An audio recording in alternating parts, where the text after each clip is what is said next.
Hey guys, I'm going to get into the subject of this video in a moment, but real quick, I wanted to tell you that did you know that trees actually communicate with each other? We've just discovered that trees, even among different species, communicate through their roots and fungi with signals that indicate whether they're under stress or enduring some sort of attack, and how to prepare for it. So unlike conventional wisdom of evolution being that competition drives evolution, it appears among the tree species, at least, that cooperation actually enables them to thrive and survive. So right now I'm on top of the West Mountain in Hot Springs National Park, which is pretty much right in the middle of town.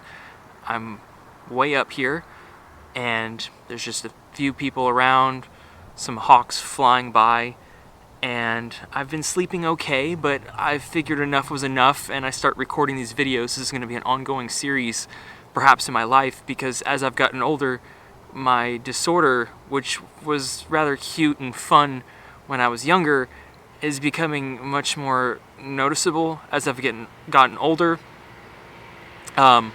It's predictably hard for me to get out of routines and systems that I'm so accustomed to. And I'm not going to go into the specifics of the DSM for what autism spectrum disorder entails. Clinically, you can look that up on your own. I also want to mention that I do have a personality, and so taking that into account, I actually, considering if you use the 5-factor personality model, I'm in the upper percentile of trait openness, extroversion, conscientiousness, agreeableness, and somewhat low on neuroticism. But regardless, that goes and coincides with this disorder and has enabled me to live an adventurous life, but one that's been filled with lots of grief, lots of anxiety, panic attacks, extreme moments of disarray, and letdowns, and rejection. I mean, I've had it all. I didn't know if it was just me that wanted to like seek out companionship so strongly. I remember when the dating apps, for instance, first came alive and online, I would message girls so, like, hey, like just the friendliest person I could possibly be on the planet, and that wasn't normal. People don't talk like that. And I wondered why I kept getting rejected, like, online over and over, is because I came off strong. They kept saying I come off strong. But I'm just really gravitated towards people. And again, I also have a personality, and I'm very extroverted. But on top of this disorder, I don't see the clues, and I don't pick up things till later. And this isn't a surprise. My dad has been found out to have Asperger's, and so it makes sense that I'm somewhat on the spectrum. Again, it's hard to pinpoint exactly where you are on this spectrum, but if you qualify for at least a few of the traits to the DSM, then, and you can feel it and it's affecting your life, then it's something to consider and something you have to work with for the rest of your life. So if you clicked on this video, then I'm going to try not to get emotional during this video. It's very sensitive subject for me, and brings up some disturbing memories that I've had throughout my life. Most, even as far back as I can remember, I was stimming. I was twirling my hair, and my mom would slap me and say, stop playing with your hair. And I don't know why I just kept doing it. Like, why? These little quirks I wanted to do. And I'll repeat lines. I'll say things from movies or music over and over. I have I never felt in place. I mean, in kindergarten, I walked out of the classroom because I didn't feel a part of my peers. I never felt connected. I mean, not connected is the word. I never felt a part of a group, and I always felt outside, even my own family. But all of the indicators are there as far as on the spectrum goes. I mean, scratchy clothes bother me, hyposensory input, flashing lights, fluorescent lights. I can remember one time I really loved my girlfriend. I won't mention her name, but I lived with her and I really, really loved her. And she like banged some pots, cleaning some dishes one night, and because I have this routine and I told her how significant sleep was to me, I freaked out on her. I didn't mean to do that. And later, now that I look at it, it's like I was a little extreme. And people that, and going further in life, even just today, I've had an older man laugh in my face when I said it's 71, it's in the middle of December and it's about 71 degrees out here. Like you never see that. And he laughs, and I got really kind of tumultuous and aggressive with him, and I didn't mean to, but I'm very sensitive about worldly affairs and things that I consider important to humankind. So if you are on the spectrum, I mean, again, like, it's fun and you're kind of quirky and cute in your 20s, but as you get older, it's really a pain in the ass. And when you have to live through, a pandemic where all you want to do is, hug people and be in groups, and you can't, it's hard.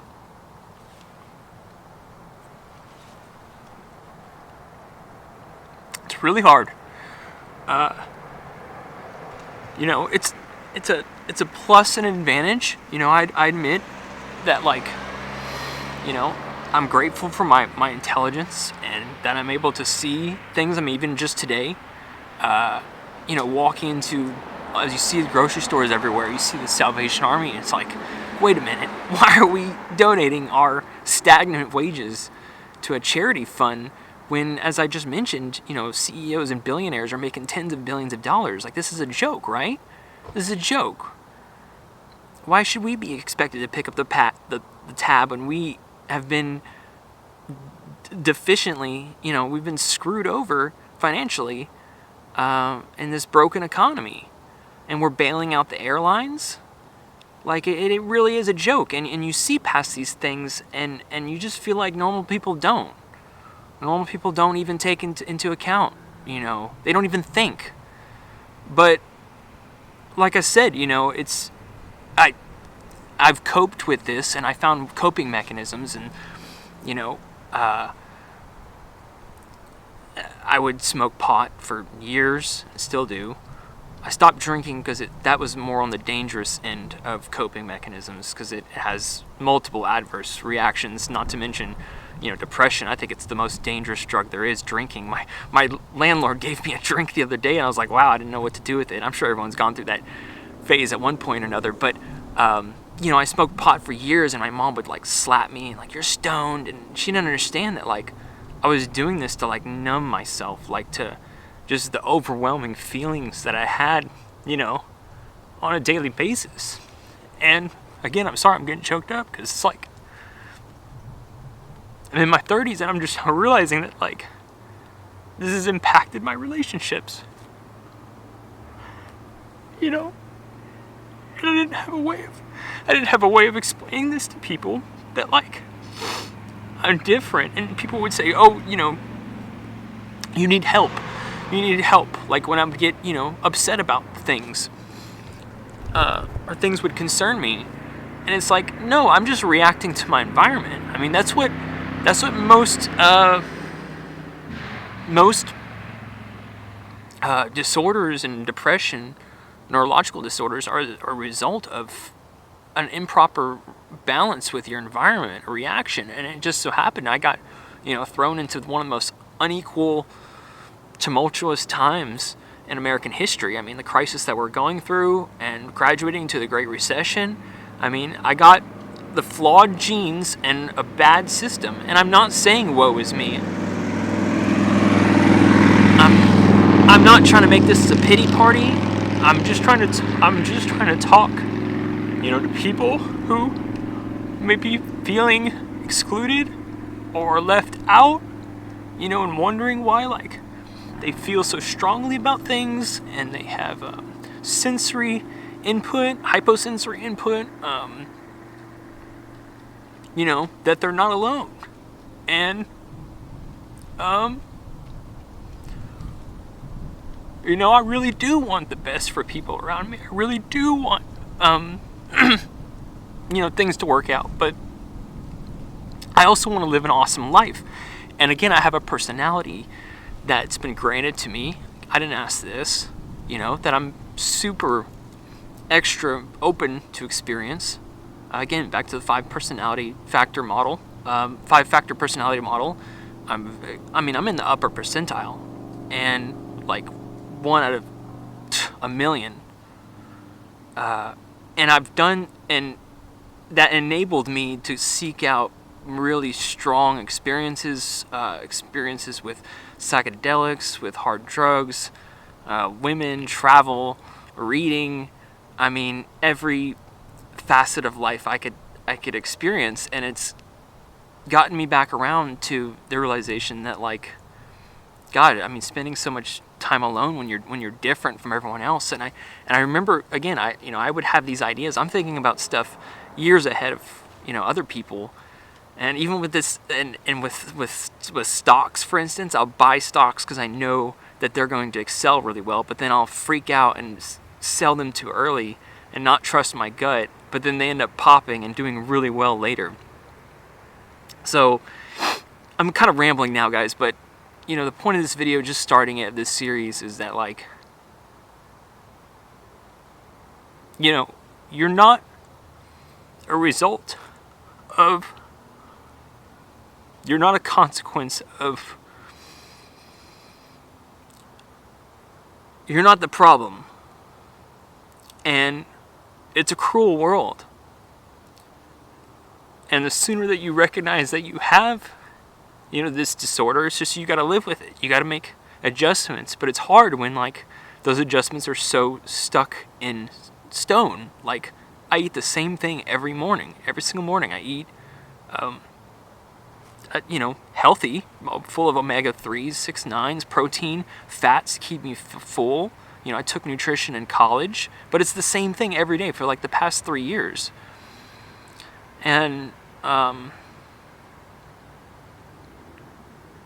gosh, I remember my last girlfriend, again, I would send her messages, and I saw her before I left Dallas about a year ago. This is a little more personal, guys, but, like, I really talked her up, was, like, throwing some really strong emotions her way, and I probably shouldn't have did that, but that's just, like, how strongly I feel about people and things. And so when she saw me come into the restaurant and pick up an order that I only did once, she told someone else to come give it to me. Like, she was just like, I'm sure she knew it was me, and was like, I'm not going towards him. And I think I might have told her that I'm on the spectrum, but maybe not. I just think I think it should be known now. So I'm trying to make it to my advantage. I wish I have the intelligence that could be. What's so frustrating is that when I lived in Dallas, is like, I would see all these chads in vests, and wearing North Face vest, like, they all look the same, and I can't do conformity. Ever since I was a child, I used to think it was kind of cool being a rebel, but, like, it kind of holds you back. I'm intelligent enough that I could process what their duties are. I could run analytics and data management and stock exchanges and working numbers. I can do that, but I don't want to. I don't like to fit in that, so I'm hindered. Like, I have the intelligence, but personality-wise, I don't want to be in that environment. And so that's frustrating. That's frustrating because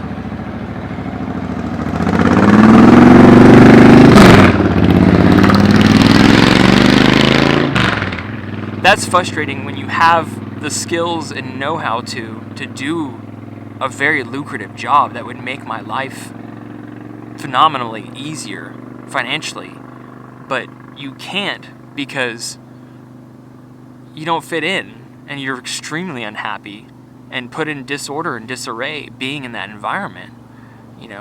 Sitting under a fluorescent box in a cubicle. No, I would freak out. So again, this is going to be like a one-part series of many. I felt it was finally time to just come out and say, that this is real, and it's a blessing and a curse, but I'm trying to find it as a blessing. As a blessing, it's enabled me to have just such far-out experiences that I also can't relate to many people, because I've had such extreme experiences across the spectrum of life, and my viewpoints have enabled me to have made me choose different life paths, good ones. I wanted to help people, I did, but at some points it's really sucks. So at least I'm out of that environment. As you can tell, it's really beautiful here. People are really friendly, and I'm just gonna keep pushing on, and I can still live an awesome life as I've been doing, with feeling the way I do. So thanks for watching, and if you know anyone that is on the spectrum or feeling displaced or left out, send them this video. Let them know, that they're not alone. And if you challenge yourself, I didn't sleep well last night either. If you challenge yourself outside your comfort zone, that's all that this is doing things that oh man, who gets up and leaves and moves to a town 0.01% the size of the city that they were living in? People do that, but not often. People they settle, and they have their group of friends, and they stay with that. But I want to have solid relationships, and I want to have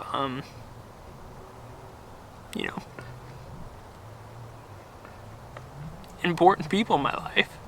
But yeah, I think it should just be known and put out there that I'm very composed and put together, and I know many people probably recognize that, but what they don't see, as you're now seeing, is it's a struggle. It really is. Falling asleep at night, I've happened to wear earplugs just to cancel out the sound that's, little ticks, the clock ticking. I remember when I was a kid, hearing the clock tick, that would bother me.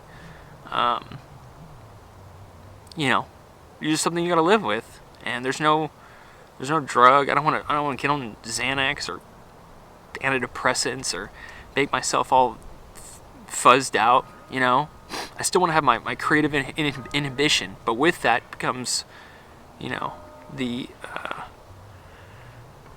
neuroses that I'm describing now. So I'm gonna go out and keep enjoying the scenery, and maybe put a video out in the next couple weeks about my interpretation on the meaning of life, the point and the meaning of life. Okay? So thanks for watching, and I'll talk to you soon.